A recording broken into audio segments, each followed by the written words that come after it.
The first sponsorship on Warden's Watch is Trailerrunner Wireless Internet, available in Coos County and Washington County, Maine. High-speed internet for rural areas. And they're the company I work for other than podcasting, and I thank you for your support.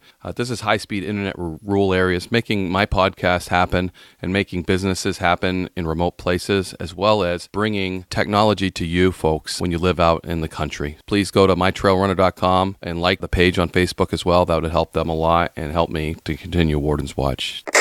Guidefitter.com. Guidefitter, bridging you to the outdoors while providing a quality platform for guides and outfitters for you to select from. Guidefitter is the best place to get discounts on gear if you're an outdoor professional. As a game warden, I'm a member of the Outdoor Government Program, which has over 80 quality brands to get discounts from. It's free to join. Yes, free to join. And all you need to do is prove that you're an active outdoor government employee. There are all kinds of products available. Apparel, boots, archery equipment, optics, backpacks, cameras, watches, ammo, anything, you name it. And while you're there, check out the articles, information, and stories that you'll be inspired from. So before you head out to work in the outdoors or start your next outdoor adventure, check out guidefitter.com and get discounts on your everyday or every so often outdoor equipment. This is Game Warden Wayne Saunders for Guidefitter.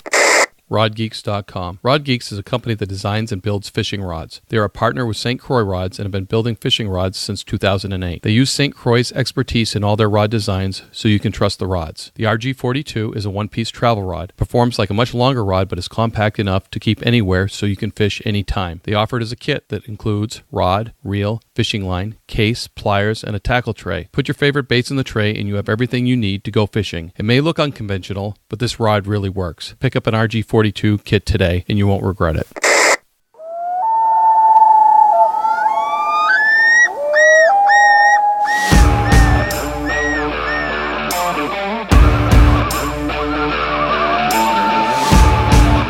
Please join me, Game Warden Wayne Saunders, and other Game Wardens on our adventures protecting wildlife, saving lives, and having fun, all while serving the public and the natural resources of our planet. Listen to the tales and experiences of those who work in the outdoors while being entertained with stories about encounters with poachers, wildlife investigation, murder investigation, near-death experiences, search and rescue missions, wildlife interactions from game wardens around the country and around the world. When I retired, I realized I couldn't let go of that legacy, but rather wanted to share the passion, the commitment, and the stories of those men and women that call themselves game wardens. This is Game Warden Wayne Saunders, and this is Warden's Watch. Welcome to episode 4. I hope you're enjoying this podcast as much as I am bringing it to you. And for episode 4, once again, we're changing up the scenario. So we are going out of state. We're going to Vermont, to the great state of Vermont, and we're talking to a longtime friend of mine, Lieutenant David Gregory. And for the first time, we're going to have a episode that I actually got to listen to some stories, and I got to be the listener and enjoy those game warden stories. And that was awesome, because I'm sitting there thinking, I'm enjoying this, so I hope you, the listener, are enjoying it as much as I did doing this interview, talking to Dave, and hearing some of his highlights of his career. Because I found myself on the edge of my seat a couple times, because I guess I love game warden stories. I love hearing those cases. I love catching the bad guys. And yes, there was a couple that we didn't catch. That's just a fact of life. So, unfortunately. But I hope you sit back and enjoy episode 4 as much as I did. So, thanks for listening to Warden's Watch. So today I get the opportunity to interview Lieutenant Dave Gregory over here in Vermont in the Northeast Kingdom. Does your patrol cover the whole Northeast Kingdom, Lieutenant? The whole kingdom. Any more than the Northeast, or just pretty much the Northeast Kingdom? Northeast quarter of the state. Yeah, and that's the most remote part of Vermont, right? Sure is. Yeah. You know, you still have, you got links up there, don't you? We do, along the Canadian border and the border with New Hampshire. Yeah, so we have lynx, we got moose. Marten, moose. Yeah, all those northern animals. Everything. Yeah, so it's going to be a pretty awesome place to be a game warden. It is. You can still get lost if you want. There's places you can go and spend a day and not see anybody, or. And have you done your whole career in the Northeast Kingdom? I have. Okay. So that's awesome when you spend how many years in the Northeast? I spent 5 years in the southern part of the kingdom, and the last 15 up, 19 in the northern part of the kingdom. That's pretty awesome. I did similar, spent my whole career in the same area, and it just adds so much because you know everybody, and you know the players. Yep. So you know probably who did it and when they did it, and you can put those things together. And as with experience comes, I'm sure that plays in when you're helping your guys out. It sure does. So, and that's kind of the role I've always felt a lieutenant is helping those guys out that work underneath you. Looking out for them from both directions. Absolutely. But you didn't start that way. You started off as a game warden. So, and how'd you get this job in your head? Wow. Family. Wow. Yeah. My dad was a warden for a while. He worked for almost 30 years for Fish and Wildlife, and he spent the first 2 or 3 as a warden. My uncle was a 30-year retired warden. He retired the year before I started. Wow. And my grandfather, we had talked earlier where you met me in St. Johnsbury at the old Federal Fish Hatchery. My grandfather worked there.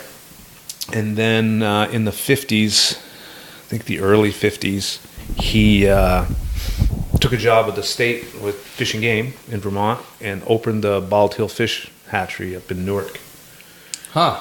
So you definitely have some Fish and Game roots all the way around. Yes. Did you grow up hearing their stories? Oh, yeah. Yeah, you can't. If you're around game wardens, you're going to hear stories. Absolutely. Okay. Does anything come to your mind that one of the stories you like to hear your uncle tell or your father tell? Or I can remember them out chasing walleye fishermen in the spring. I can remember, big group would show up just before dark, in April, and they'd make out their plans and go stake out the spawning waters. They had interesting stories about, grain sacks full of walleyes getting dropped and people running and watching them spear these huge fish. Of course, when you're 6 or 8 years old and you see these 10-pound walleyes, they're like whales, right? Yeah, absolutely. And they're bringing home the evidence, huh? Yep. Or I can remember one of the first, probably the first moose I ever saw. It was hit by a train, and they brought it to the hatchery and used a block and tackle to pull it up into the big maple out front and skinned it and cleaned it there. And I'm not sure it went from there, but just to see that as a kid was no doubt. So you did you apply your life to be a game warden from that young age? It was always in the back of my head. I remember my grandfather was terminally ill. I was 12. It was deer season. We had a deer camp up in the kingdom. Yeah. And my father and my grandfather, we'd all had lunch, and this was in the late 70s. There was a bunch of doe permits. I didn't have one, but my grandfather did. And he really wanted to see me shoot a deer. I think you know where we're going with this. Yeah. So anyway, they decided they were going to take a nap after lunch while I'm going hunting, right? So I go out behind camp, and I ended up seeing, 3 or 4 deer. I didn't shoot any. I didn't see any horns. I didn't see any bucks. Get back to camp, and they're both still laying in bed. I can't remember if it was my father or my grandfather asked, "You see anything?" I said, "Yeah, I saw 4." Well, did you get any shots? I'm like, "Well, there was no bucks." Well, my grandfather was like, "Well, you didn't. I've got a doe tag." I'm like, "Yeah." "You couldn't have shot one?" "Probably, but..." And he looks at my dad and goes, oh, I think you've done it. I think you've bred another effing game warden.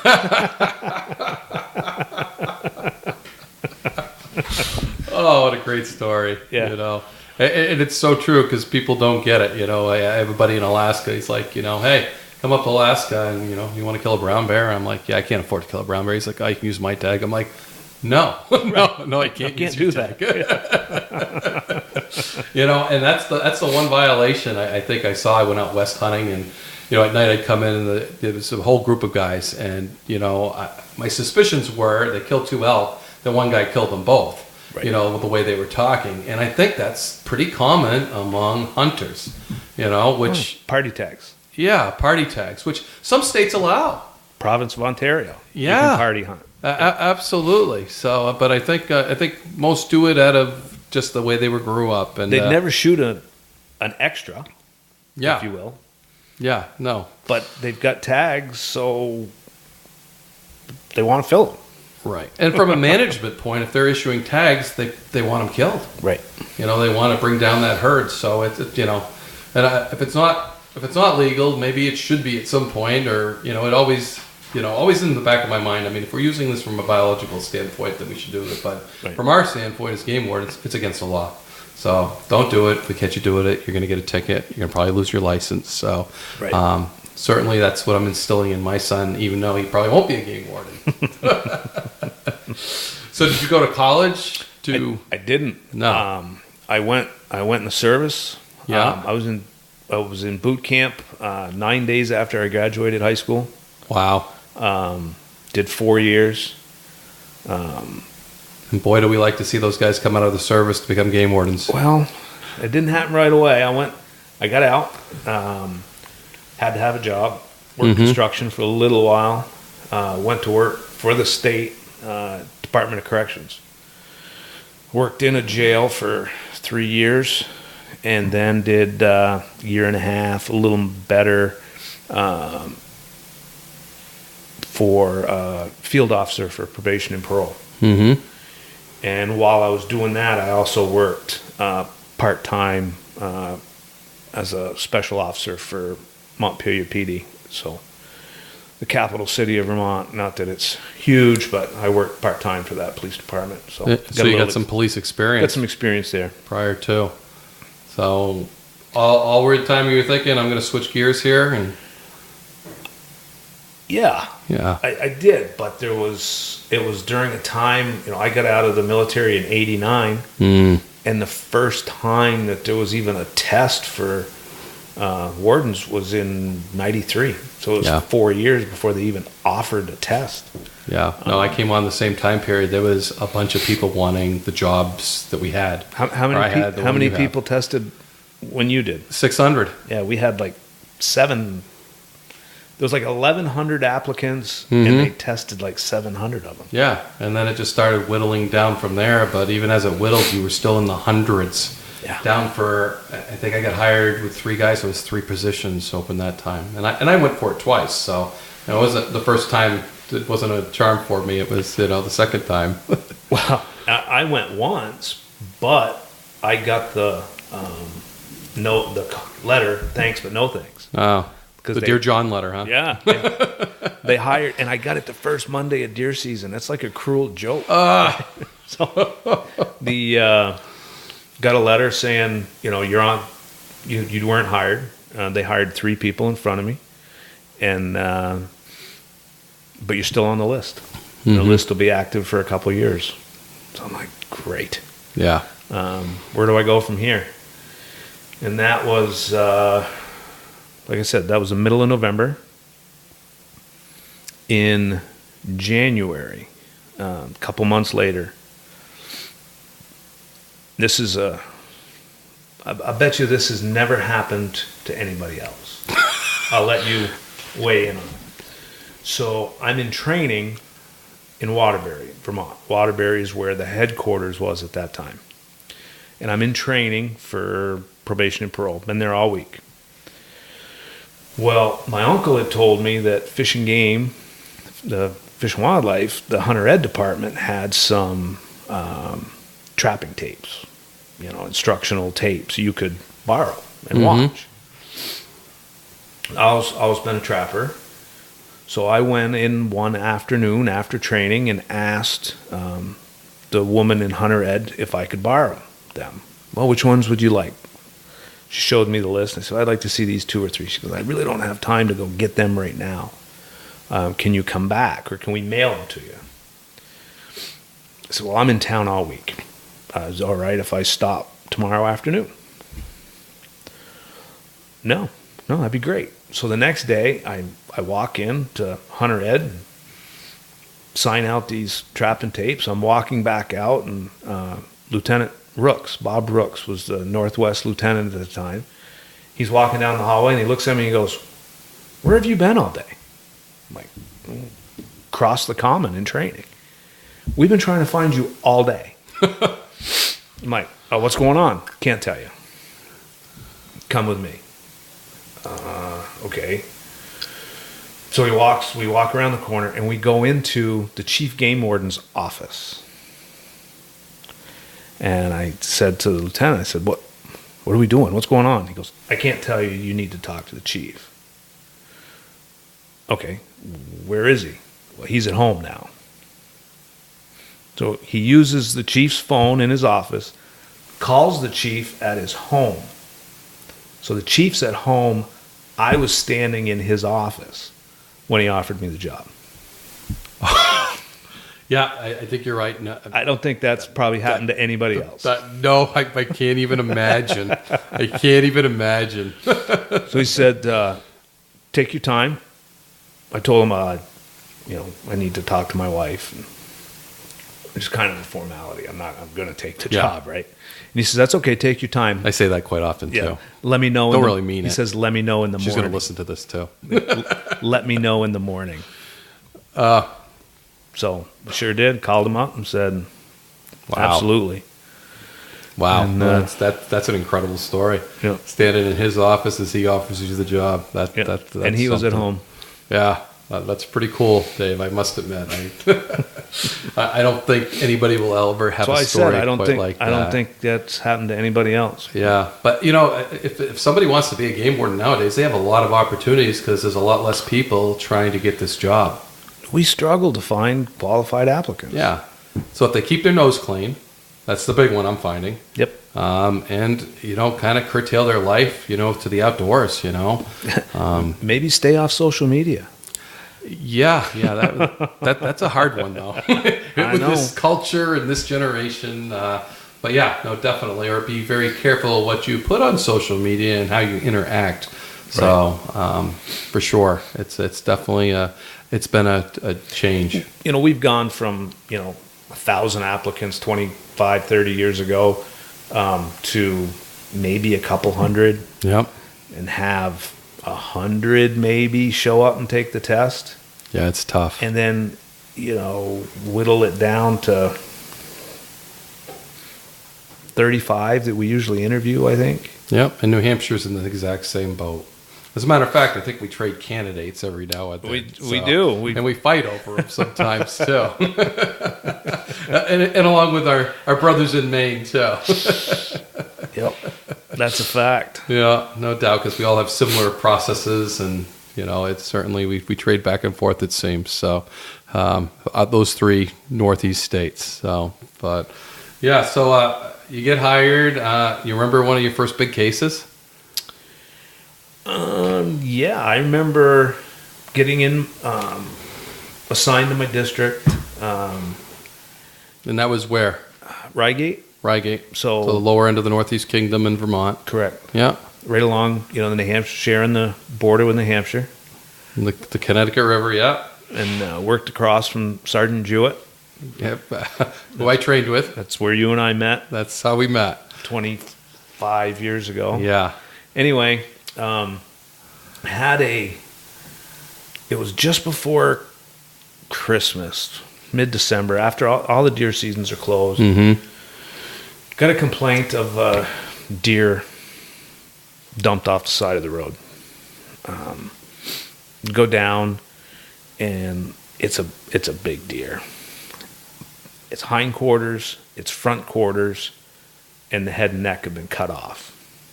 But it was never dressed, and it wasn't done very well. It was just kind of thrown up on the snowbank, and there was dirt on it, frozen to it. Mm-hmm. And I asked around a little bit, and I mean, it was a big-bodied deer. Mm-hmm. So, didn't find anything else to go on. There wasn't even a bullet hole in it. And I had a suspicion that they might try and get it mounted. It was a big deer. Because they either took the head and neck off because it was shot in the neck and there was still a bullet in it, or they wanted to get it mounted. Well, on the off chance they wanted to get it mounted, they had cut it off way too high. They hadn't taken enough of the shoulder and the chest to make a decent head mount. Yeah. So I contacted as many taxidermists as I could find. The Yellow Pages. This is long before the computer. Absolutely. And I either visited or called everyone I could find in Vermont and New Hampshire, and told them that if they got a call or antlers came in that somebody was looking to get it mounted, but they needed to buy a cape, I was interested knowing who that was. Well, it must have been just after muzzleloader season, because it was just after Christmas. I got a call from a local taxidermist who said that a woman had called, wanted to get this deer mounted for her husband, but needed to buy a cape because for whatever reason. And they happened to live in the same town that I picked up this deer. Ah. So, talked to the state police detective who knew everybody in the area. I've only lived there for 4 months. Right. Well, longer than that. 5 months. 6 months. And he had actually arrested the guy before on some drug stuff years earlier. Knew where he lived. Took me by his house. I ended up calling another warden, and we went down together. And there was nothing left to do but just knock on the door. Right. And following a hunch, basically. Yeah. So went up, knocked on the door, and a woman comes to the door, and I said, I'm here about the deer. Is it still here? And she goes, nope. I made him get rid of it. But it was here. Yep. Where? In the garage. Mind if we take a look? So she brings us to the garage. There's a cardboard box outside with blood and deer hair in it. Mm-hmm. And then she goes to open the door, and she goes, you know what? I think you need to talk to my husband. I'm not going to let you in. You need to wait. Talk to him. Mm-hmm. So we did. Actually, we went looking for him and didn't find him where she said he was going to be. We go back to the house. He's home, meets us in the driveway. And I said, I'm here about the deer. And he goes, it's a long story, but the short story is I'm guilty. That was the first words out of his mouth. Wow. And I said, well, you know what? We have time to hear the long story. Absolutely. So he confesses to shooting it. Well, he didn't. He confesses to finding it dead and frozen on his log job. And dragged it out and kept it. Tried to find a state that was still open so he could buy a tag and legitimize it, and couldn't. And said that his wife made him dump it. Well, he took us in the garage, and there's some really neat stuff in the garage. It was I've still got the pictures in my desk, but you could see where they'd hung it from the rafters in the garage, and the blood had run down an old washing machine, and there was a bloody handprint on a Mountain Dew can. Oh, wow. And it was a dirt floor in this basement, in this garage. So what had happened when he had laid that carcass down, it had warmed the frozen dirt and then refroze. So when he picked it up, it pulled up hair and dirt and everything. An imprint of the body right there. Yeah. And so I'm you like, can't get better evidence. I'm like, I won't say his name, but like, hey, this deer did not come in here frozen. It came in here smoking hot. And he just kind of shrugged his shoulders and doesn't change the case. No, and he pled guilty later. So yeah, but I never did get the antlers. I actually ended up down in New Hampshire a couple times because rumor was they were down there. So he wouldn't give up where they went. No. You know, I've had a few cases like that. You know, you get the guy, but I didn't get the deer. I know. Because I had all the evidence. I had the blood, I had the hair, but there was no way they were giving up where the deer went, because that just brings somebody else into the mix that, in this case, it was a son, you know. And I had, there was a local in that area, and he was a well-noted deer hunter. Family name, big reputation as a deer hunter. And he had told me, the shooter of the deer had told me that he had shown it to this gentleman. And so he's one of the few people that I could go verify that this guy had the deer. Mm-hmm. Anyway, you know, besides all the physical evidence, but he, I saw him on the road one day stuffing. He was a contract mailman. Mm-hmm. He was stuffing mailboxes, and I'm still like that's I said, a good contact to have for anything. I don't know, but I still got 6 months on my own in the field. I mean, so I turn around and I go. We're in a real bad spot. It's in January. There's snowbanks that are 5 feet tall already. And, I turned the blue lights on with the truck just because it wasn't safe where we were. And I walked up to his window and he put it down. And his first words that man ever said to me was, "Before I say anything, am I under arrest?" We both know 25 years later. That's exactly right. Okay, but with 6 months on, I'm like, no, why would you? No, I want to know if you saw so and so's deer. Oh yeah, he brought it to my house and I saw it. I don't have any pictures, but he definitely had it, and he gave me a statement to that. But it left me going, what did he do? Afterwards, it was. And I think every young game warden looks back on those types of things, because I certainly had them that, and you learn, right? And that's why, it's so cool to work with new guys. And, towards the end of my career, I'm kind of frustrated. I cut through all the niceties now, and I'm like, okay, I know you did it. Just tell me, let's get to the chase. Okay. If you make me prove this, it's going to go really hard. Right. But I already know what happened, but that's the guy that's got 20 years on. Right. He just doesn't need patience anymore. It was that same deer season. There was a gentleman from New Hampshire that shot an illegal deer, and nobody saw him do it, but there was somebody hunting in that area that had seen his truck and, for whatever reason, took down the plate. I don't know why. But they found the illegal deer, and they called me and said, look, we don't know if this is connected or not, but this plate, this guy was hunting here. It happened to be from Piermont. So I called Sergeant Jewett and met him, and we went over. So again, 5 months on, I got my 3 questions. Were you there? No.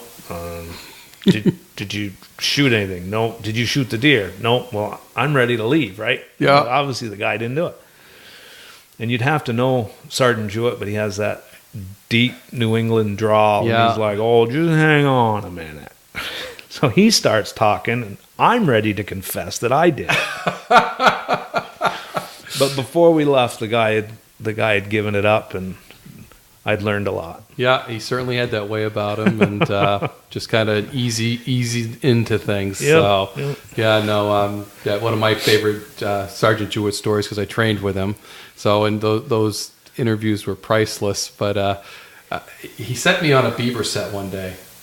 And I had to watch that beaver set all day and take down all the plates that came by and everything. And, I think he had something to do, and I think that was his beaver set. So that's my suspicions.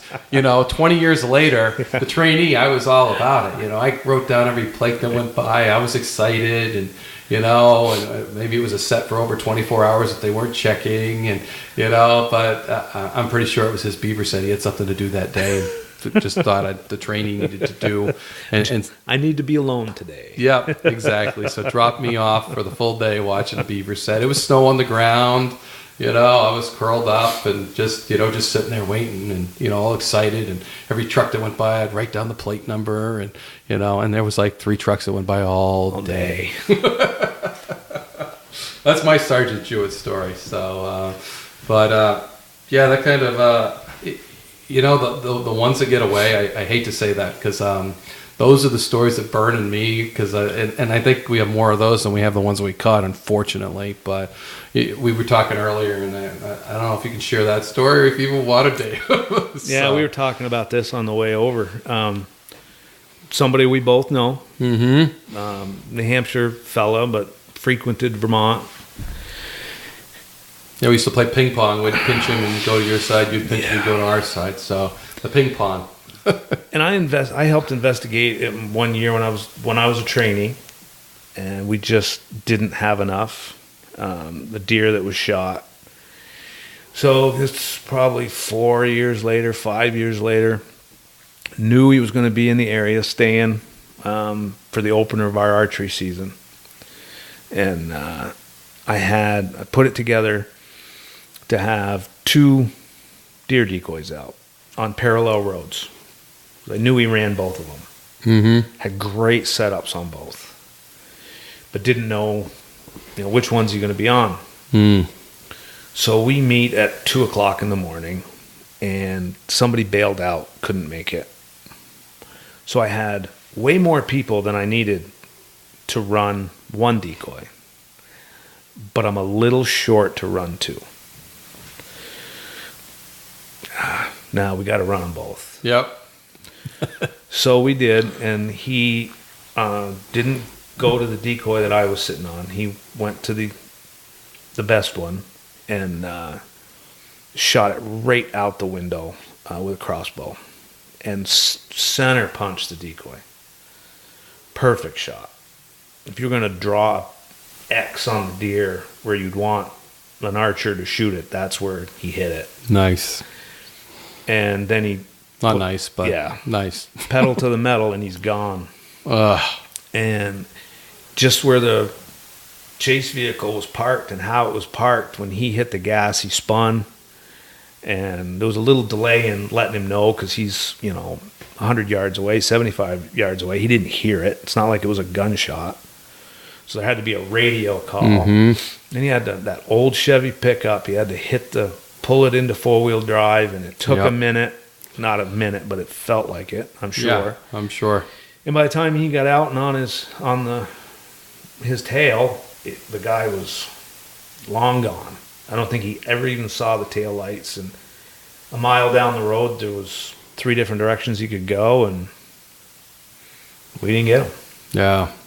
No, those sting for sure. Yeah, yes. Yeah, and listening to those stories, I always had chase vehicles. I made sure we had chase vehicles because I had other officers relay the incident where they didn't have a chase vehicle and they lost the guy that shot the deer. So, and that always stuck in my memory. So I always had a chase vehicle. The guys always thought I wanted to stay warm because I usually ended up being the chase vehicle.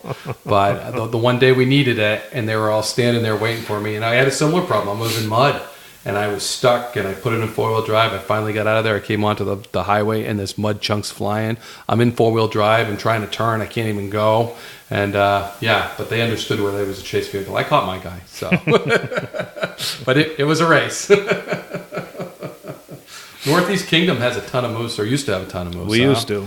Yeah, we're having the same problems with the tick infestation as you guys are as well, huh? So that's tough. We saw the heyday, though, I think, Dave. Yes, the good and the bad. The good and the bad. I mean, it was... The year I was a trainee was Vermont's second moose season. Wow. And I was working with Paul Fink. Yeah. He was my FTO then. And he was the warden right across from me. Yeah. And we saw 3 monster bulls within the first couple hours just out looking, for hunters. And there was a lot of moose. And, we went from, the first year, 93, there was 30 permits. Then the next year there was 40, and then it kept slowly going up. the early 2000s, we had 1,200 permits, I think. It was a lot. Yeah. And we had some logging roads that needed, traffic lights for moose season. Totally understand what you mean. And the road kills, I think one year, the early 2000s, I handled like 40 road kills.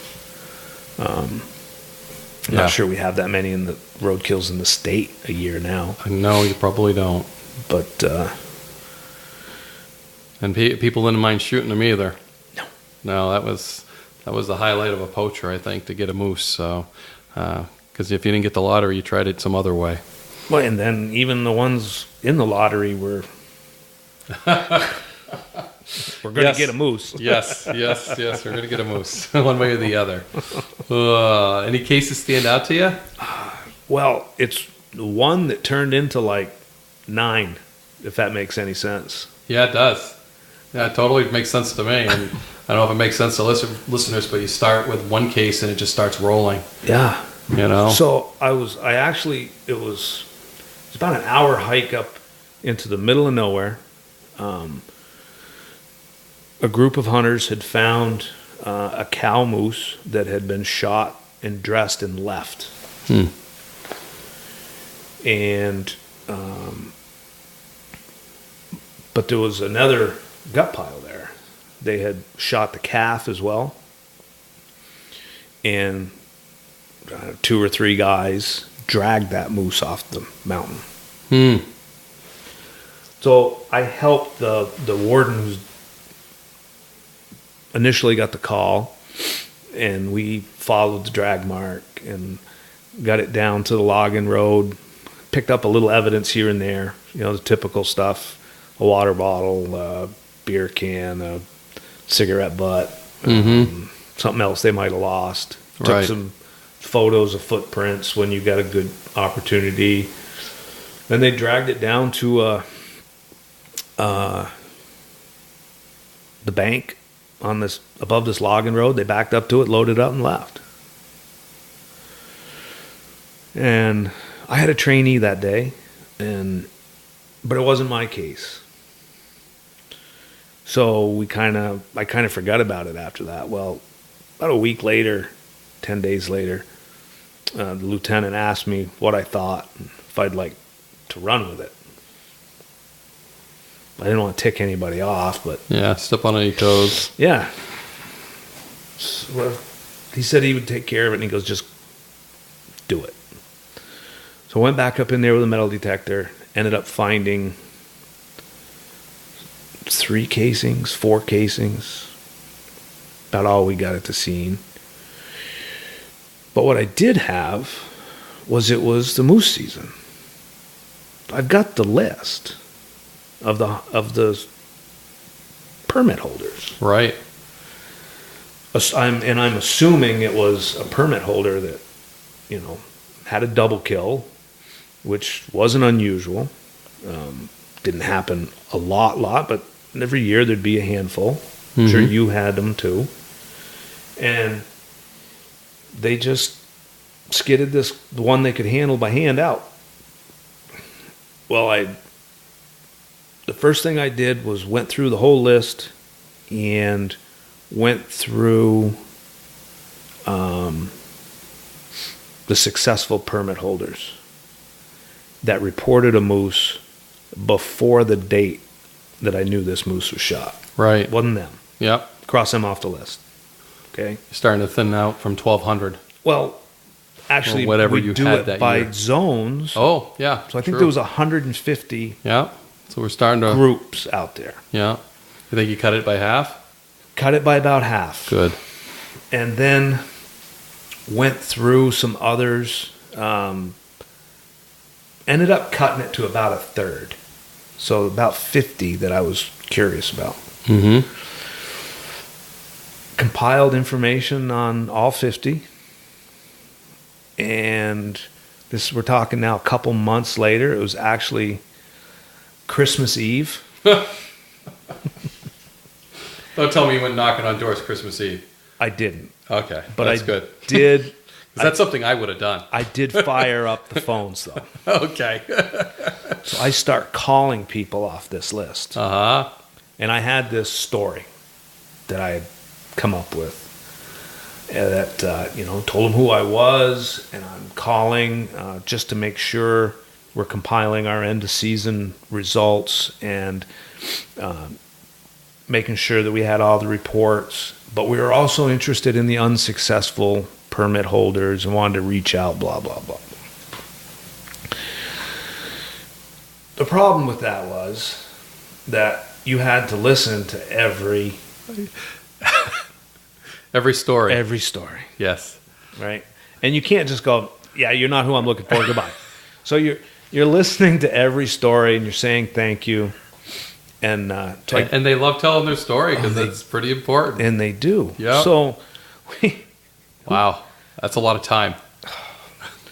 So I get this one. Is so and so home? No, he's out Christmas shopping. Okay. I'm just calling about. Maybe you can help me. Wondered if they got a moose or not. They sure did. Like, they did. I'm not showing a report for these folks. So what do you get? I got a small bull, year and a half, 2.5 year old bull. Really? Okay. I'll call back later, after the holiday and get more information from your husband. I move on. I'm thinking it's a reporting error. Right. It's whatever. Mm-hmm. Well, this guy gets home from Christmas shopping, and his wife tells him that the game warden called about their moose, and they never reported it. And the reason being was they shot it. And they shot the other one too. No, It's a different one? It's a different one. You're right. The moose case that turned into 9? Yeah. Oh my goodness. So what the problem was is they were staying at motel in your patrol in Lancaster. Uh-huh. Not Lancaster, but north of there. Okay. And, you're not supposed to leave the state until you report it. Right. Right? Well, the reporting stations were closed by that time. They went back to the motel. They've already, in their mind, committed the crime of the century. Yeah. So they said, just the heck with it. We're just driving home. So they never reported it. Wow. The woman couldn't remember my name. You ruined his Christmas. I did.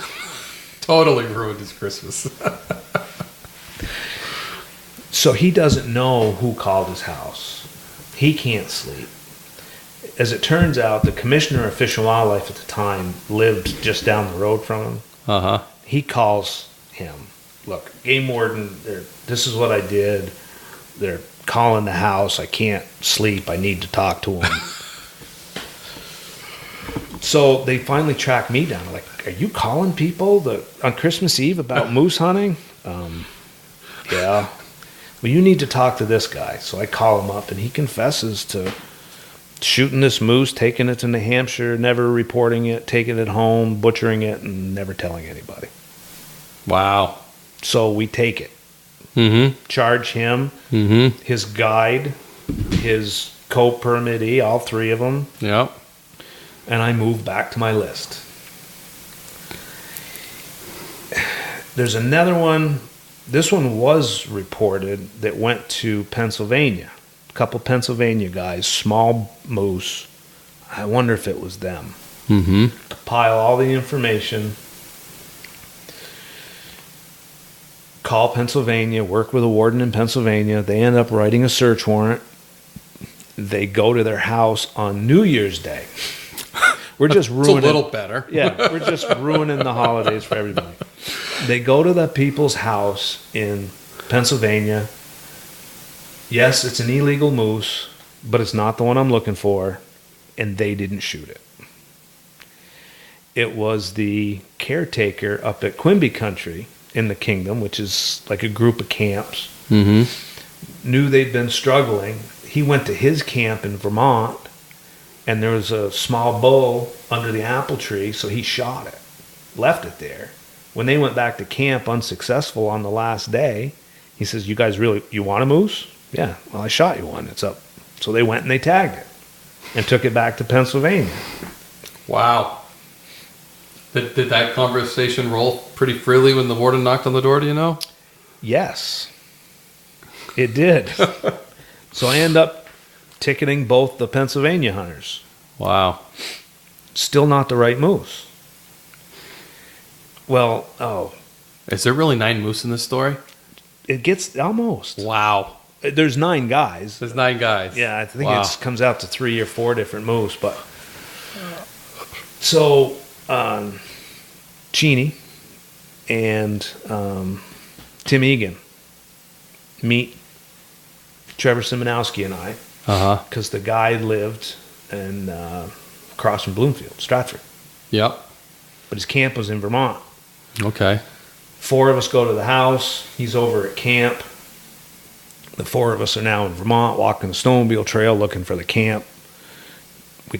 We didn't find it. He finds us because his wife gets a hold of him, tell him we're looking for him, and he confesses to shooting this moose out of season.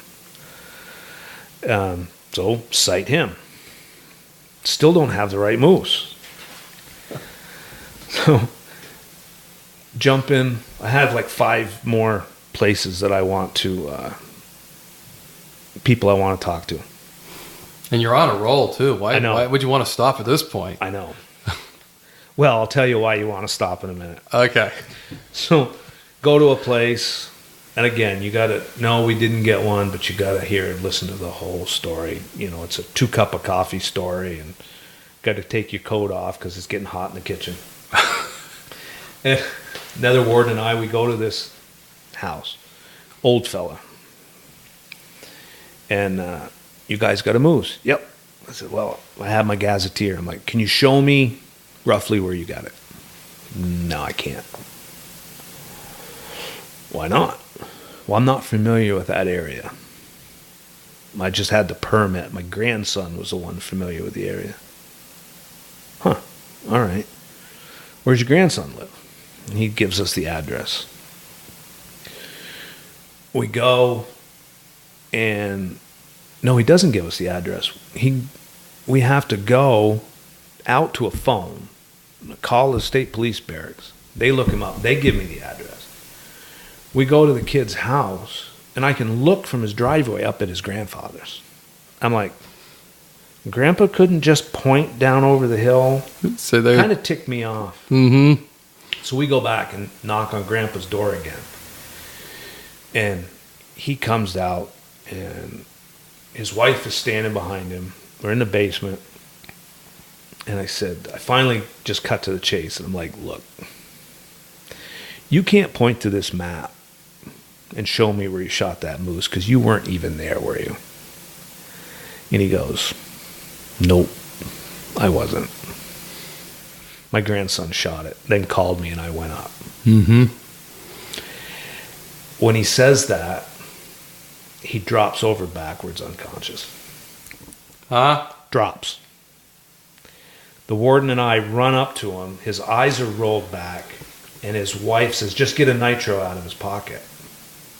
I'm like, Calmly says that. yeah. I'm like, what do you mean? Well, he's already taken 2, and he can only take 3.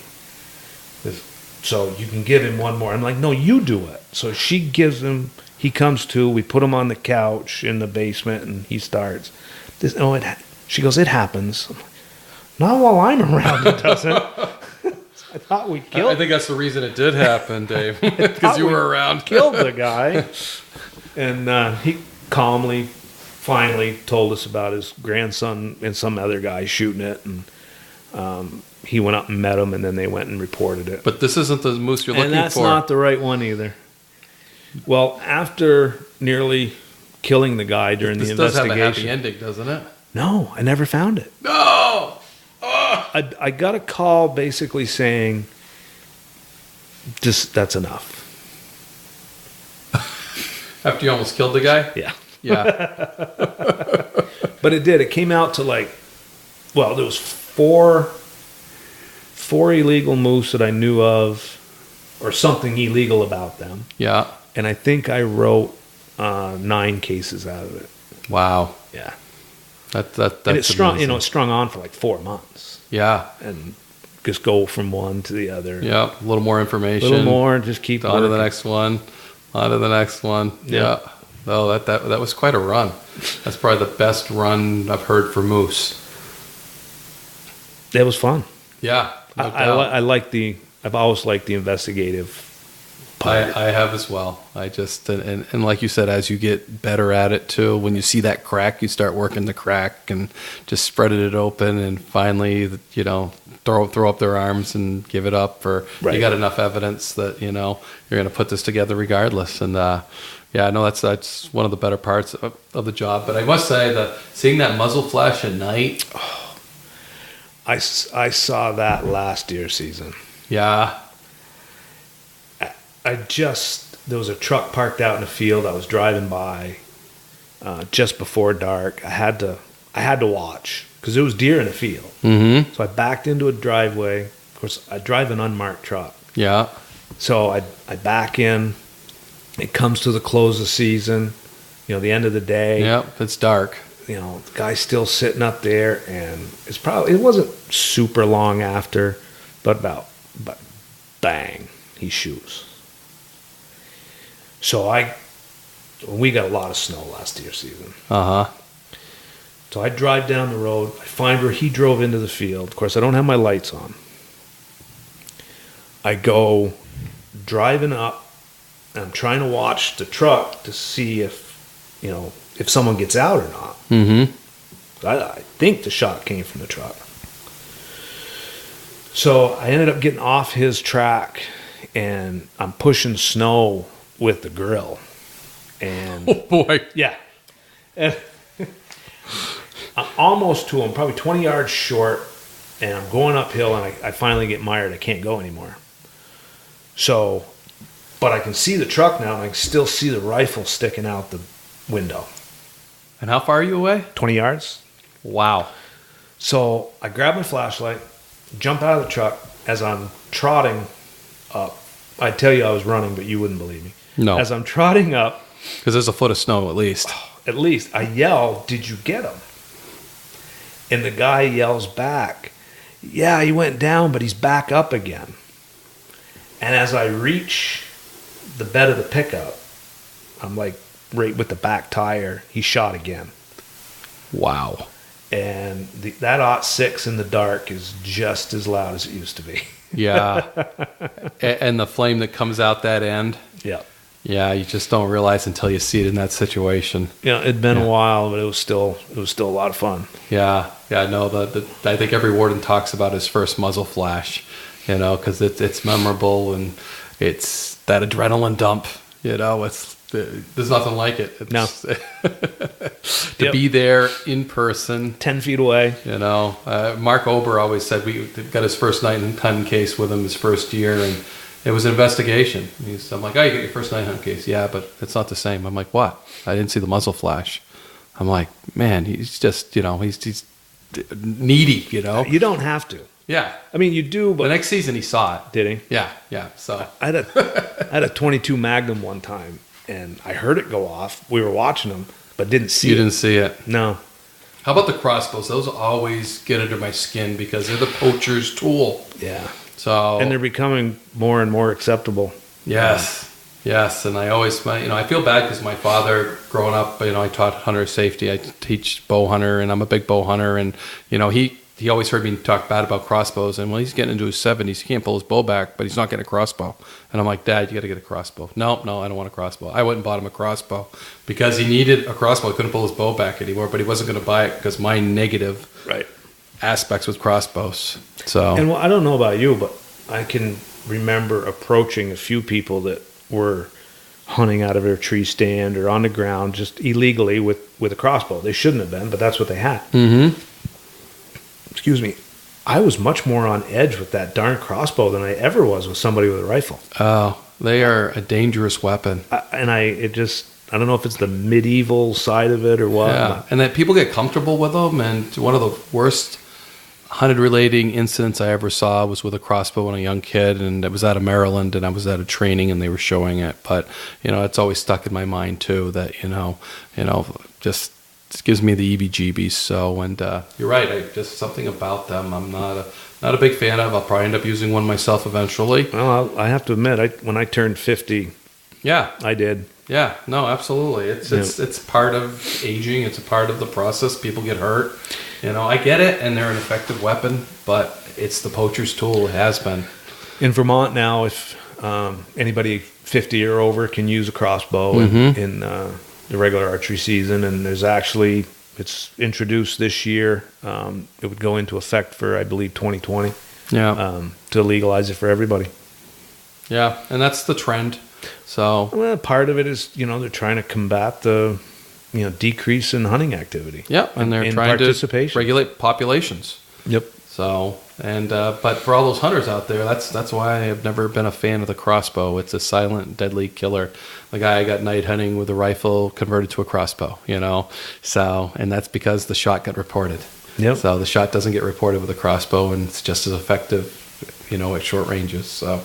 Yeah, so that's my spiel on crossbows, and it's hard to get that out of your Game Warden, feelings. So I understand good hunters use good tools as well, but it's certainly it seems to be the poacher's go-to. So I don't disagree. Yeah. So and I'll probably have more conversations across the country with other wardens regarding crossbows too. So you got a good crossbow night hunting case story that we just talked about. Right. So that's case on point. And that was over 20 years ago. That the crossbows then were not what they are now. Yeah, no, they were just starting. Yeah, today's crossbows are well beyond that. Yep. So they're high tech, just as the bows are high tech compared to what they were 20 years ago. Right. So, but hey, anything else in closing you can think of? Not much. It's you just got thrown off a boat, gone down the Connecticut River, or anything like that. Oh, don't tell me you have. No. Okay. No. That look, I was like, maybe I got something. No, I was thinking of the night that I was out on the Connecticut River when none of us should have been. And I can't remember who was with you, but you were up the Israel looking for that drowning victim. Yeah, we had a drowning. You guys helped us out a ton. And you couldn't even tell where the river was because it was out in the cornfields, and it was night and the water was high. Yeah. And the only reason that I even agreed to put my boat in and grab somebody and go up there is because you guys were up there alone. Yeah, that was quite a night. We had a drowning in the Israel River, and we were looking for the victim. And that's the cool thing, especially northern New Hampshire, and we border Maine and Vermont, and we work really close together with the wardens on each side. So when we don't have the resources, a lot of times the other wardens do, and they don't mind chipping in. And we've worked a couple drownings on the Connecticut River together. Yeah, we had that one 2 years ago. In the kid there. Gilman. Yeah. So that was tragic. So, and that worked out really good. Most of it was run out of Vermont. Yeah. So, because the Connecticut River, most of it is in New Hampshire, to the low water mark, correct? Yep. So, but we share responsibilities, and we share the command post was over there because of accessibility, and the victim was from Vermont. So it's a big chipping in, and all the boat launching points were in Vermont. Absolutely. So it's always been a good team effort. I've seen that, and that drowning on the Israel River was no exception, because you're right. It wasn't. You're going to follow the river channel up. You kind of guessed it was like being in the bayou. It was. So, and you're going up at night, fishing up through there. You still have a prop. It's not like you had an airboat or anything, and you're trying to find the major channel of the river. And thanks, because we were up there. We made it, and like you said, I still look back on that and say, how did we make it? Because you lose that river channel, all of a sudden you'd end up in the field, and you'd back to find the river channel. I remember when we finally got up to the bridge where the victim had gone in. Just before we got there, the fire department had set up their lights and stuff. Do you remember that? Yes. And I remember probably saying something on the radio that I shouldn't have, because it was blinding. It was. And I'm like, you need to shut those off. We can't see. Can't operate. Yeah. Don't see what's coming at us. So. And it was dangerous. Yeah, and it was spring, and we didn't have any ice jams coming down through. But there was a lot of deadheads and stuff that, weren't normally there either, and certainly could be coming down the river. So, and you got turned sideways in that current, you're going to be in trouble. Yeah, absolutely. And it's not like we were in 20-foot boats. No. We were in small boats doing that job, and a lot of the cases we do, we put our lives on the lines, doing that type of stuff. So, and we actually located that with an underwater camera. Jim Nealon found him the couple next days. day. It was a couple days? I think it was. It was a couple days. So, and I remember it would have been on a couple more, but it was the last spot, and me and Jim were working together, and he's like, "What do you think?" I said, "Let's do the last hole. Let's just try that and put that underwater camera." And Jim did a great job with that. I'd watch that little screen for a while. I'd go sideways. It's a difficult thing to run. So, and they've gotten much better since the original one we used. But so that was because we had divers in all the prominent areas where he should have been. So, and we were kind of taking the spots that he shouldn't have been. But yeah, operating in those conditions were definitely crazy. So. Yeah, thanks for bringing that memory back. Well, thanks for dragging me out there. Yeah. Any advice to, guys thinking about being a game warden coming on? I guess a couple things. And we've got a young deputy right now. Okay. He's just 20, still in college. That's all he can think about. And I remember what that was like. Yeah. And I told him he's a Vermonter. He grew up in Vermont. He wants to stay here. Mm-hmm. And I told him don't discount New Hampshire. Mm-hmm. Don't discount Maine. Mm-hmm. Don't discount other states that are still doing game warden work. Yeah. There's a lot of states that aren't anymore. And right. It's watered down. Yeah. Mm-hmm. But for a lot of western states, Midwest, where hunting is still huge. Absolutely. And the northern New England, don't think that it's just Vermont is an option. And the other thing is, our deputy program. When I started as a warden, we had between 50 and 60 deputies, and I think we're down to 6. Mm-hmm. Okay, it's predominantly a volunteer program, but it's an experience you can't buy. Right, and to put that on paper makes people take notice. Well, plus that, and if say he does just want to work in Vermont, well, we know his name, we know his work ethic, we know what he's capable of, mm-hmm. and. That's a great opportunity. Yeah, absolutely. And he gets to work with you guys and experience that type of stuff and get the same type of training you do. Right. So he's prepping himself to take that position. So yep. No, I would agree. Like I've already commented on, just you guys are always looking. Well, not you. You're retired now, but New Hampshire's always looking. Yep. I know. We were just talking to the couple guys from Maine the other day. They're in the same boat. Mm-hmm. We're competing for a small source. They're 20 or 30 positions down, I think he said. And that's what I hope with this podcast I can expose and help, because, is it because we're not recruiting or they're getting funding chopped? Because some of ours is getting funding chopped for, and we're the police in the woods, We've been doing pretty well the last few years. Good. As money-wise. Yes. But I do know coming into this next budget year, they've told us to be ready to really tighten our belts. Yeah. I'm going to do my part to help with that. Yeah. I'm going to join you with the R behind my name here in July. So absolutely. I'll try and save them some money that way. Well, certainly you've had a great career, and, I don't think we shared that the first time we met. You want to talk about that? You were training with Sergeant Jewett. Yeah, I was fresh.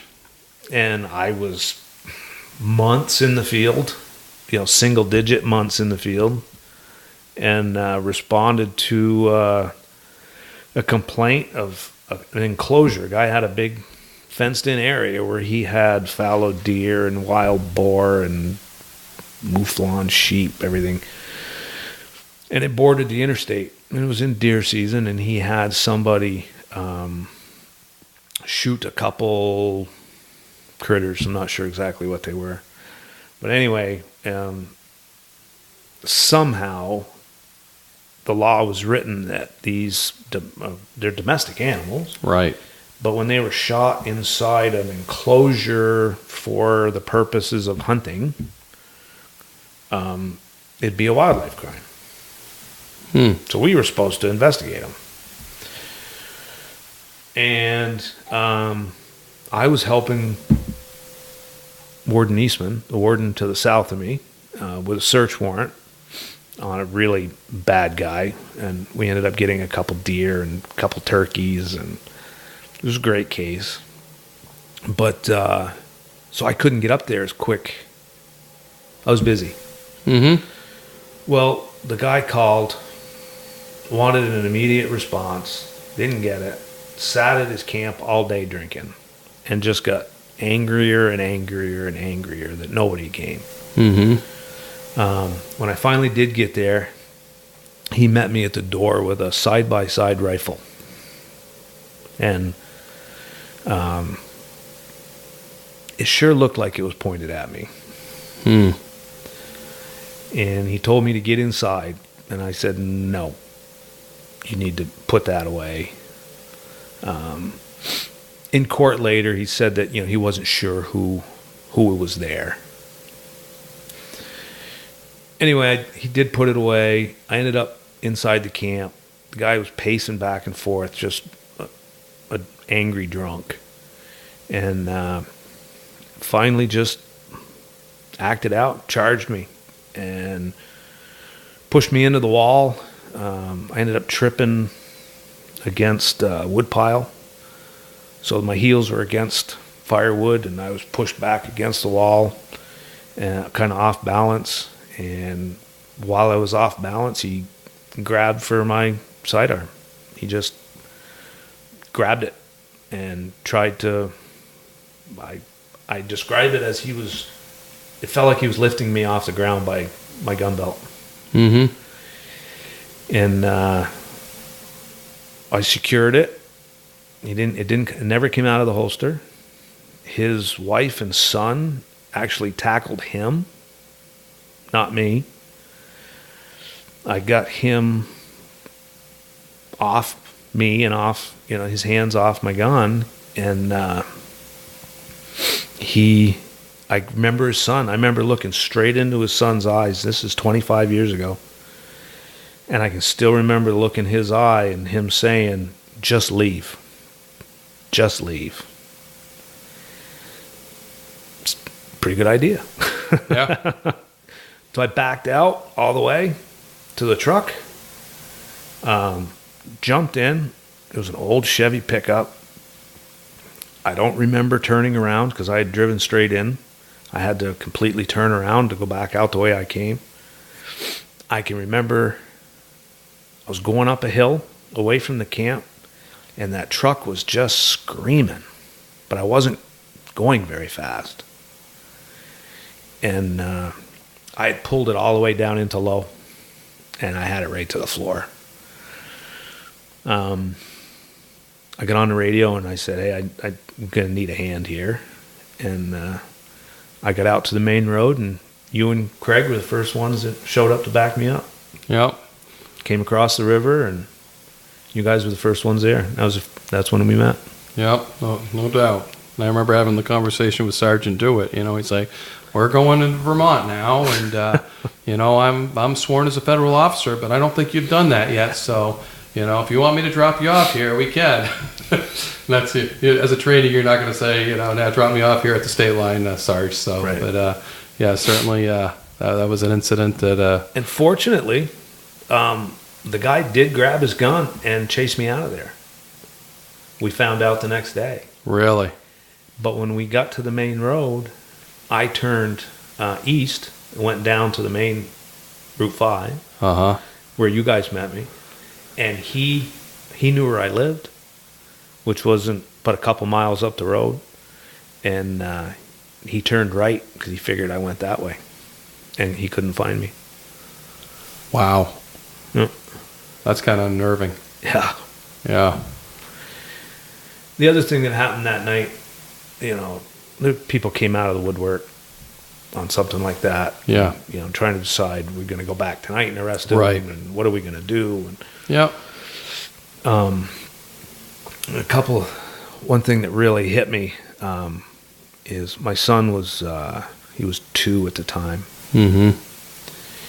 And when I drove into the yard, he'd climb up onto the back of the couch so we could look out the window. Mm. And I really remember that. Yeah. It was, it just kind of pounded home, you need to be careful. We need to be careful.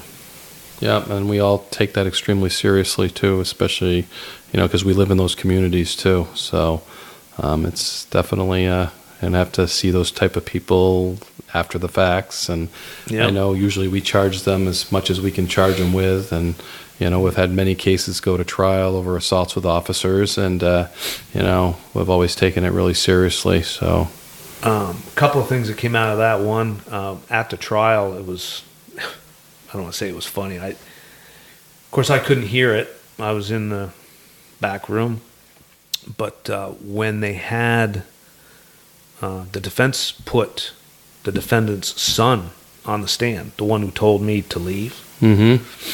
and they asked them, their defense was that I was aggressive and overbearing, all these things.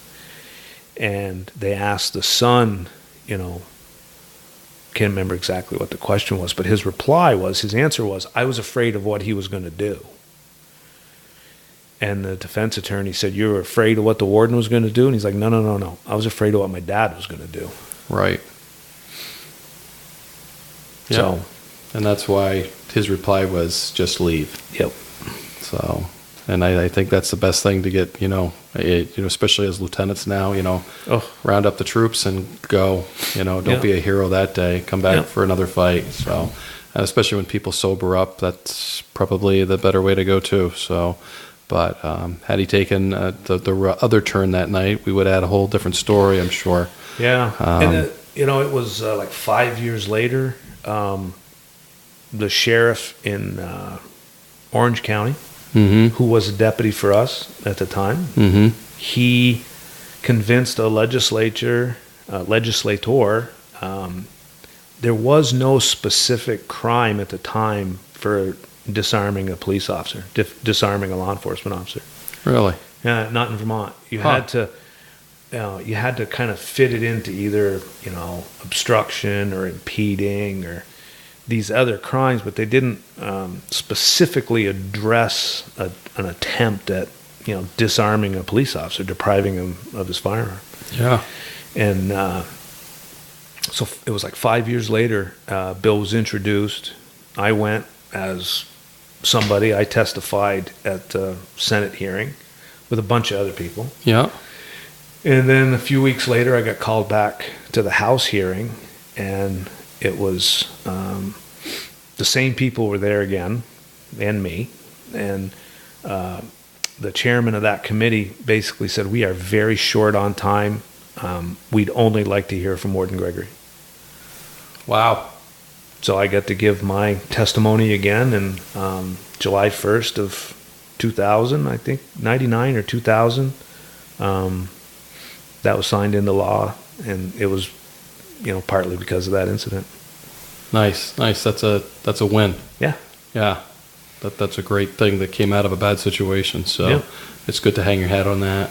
So, well, that's pretty awesome. So, certainly, it's a great job, but it's a dangerous job too.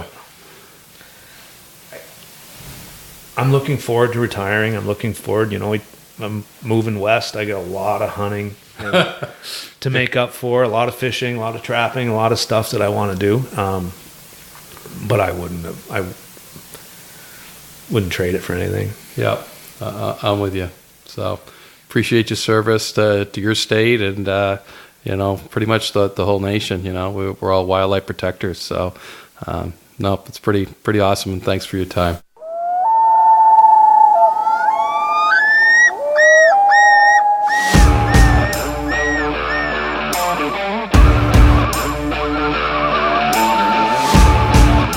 Please join me, Game Warden Wayne Saunders, and other Game Wardens on our adventures, protecting wildlife, saving lives, and having fun, all while serving the public and the natural resources of our planet. Listen to the tales and experiences of those who work in the outdoors while being entertained with stories about encounters with poachers, wildlife investigation, murder investigation, near-death experiences, search and rescue missions, wildlife interactions from Game Wardens around the country and around the world. When I retired, I realized I couldn't let go of that legacy, but rather wanted to share the passion, the commitment, and the stories of those men and women that call themselves Game Wardens. This is Game Warden Wayne Saunders, and this is Warden's Watch.